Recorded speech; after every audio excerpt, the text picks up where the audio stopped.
कम किया है, इसके बारे में आपकी क्या राय है?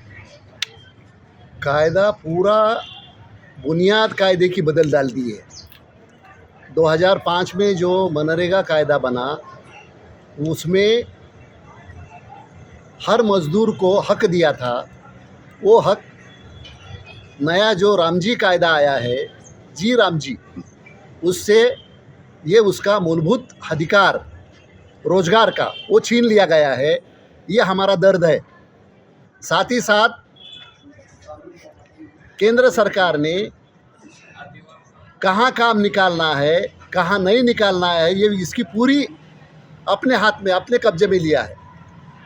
पहले कानून एक भी मज़दूर एप्लीकेशन करता 4 नंबर का फॉर्म भर के, तो उसको 15 दिन के अंदर काम देना कानून से आवश्यक था, उसका हक बनता था। और नहीं दिया 15 दिन के अंदर तो बेरोज़गार भत्ता देने का प्रावधान कानून में था।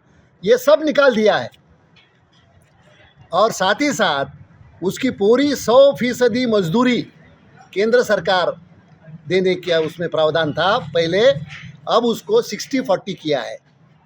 तो इसका मतलब ये है कि ये राज्य सरकार ने गांधी को तो हटा दिया, राम जी को उसमें डाल दिया, नंबर 1। नंबर 2, उसका जो हक है वो छीन लिया और सरकार के मेहरबानी पर भी ये अब कानून चलेगा, ये लिखा।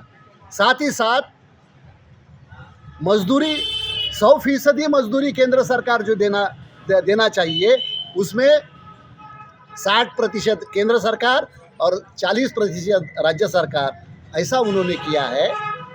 मगर जो गरीब राज्य है उन्होंने क्या करना, उन्होंने काम ही नहीं शुरू करना। ये सब चीज़ें हैं। और साथ ही साथ जब ये नोटिफिकेशन के माध्यम से, मान लो कि फुलंब्री में गनौरी गांव में काम शुरू करना है, तो पहले फुलंब्री का तहसीलदार वो कर सकता था, गनौरी गांव का सरपंच वो काम शुरू कर सकता था। मगर अब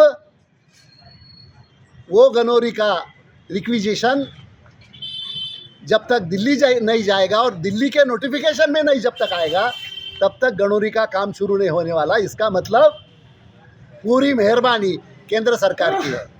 तो इसीलिए ये कानून बुनियादी इसमें बदलाव आया है और गरीबों को जल्दी, पहले ही मनरेगा में भी जब काम चलता था, जो विरोधी राज्य थे बंगाल जैसे, वहाँ पर 5-5 साल मजदूरी नहीं दी केंद्र सरकार ने।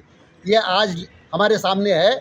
और जब ये पूरा उनके कब्जे में जाएगा तब ये कानून ही ख़त्म हो जाएगा।